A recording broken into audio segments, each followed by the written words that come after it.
tila kay lupit nito panahon.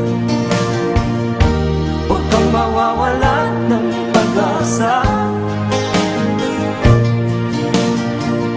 kailan ba na hindi nag-iisa.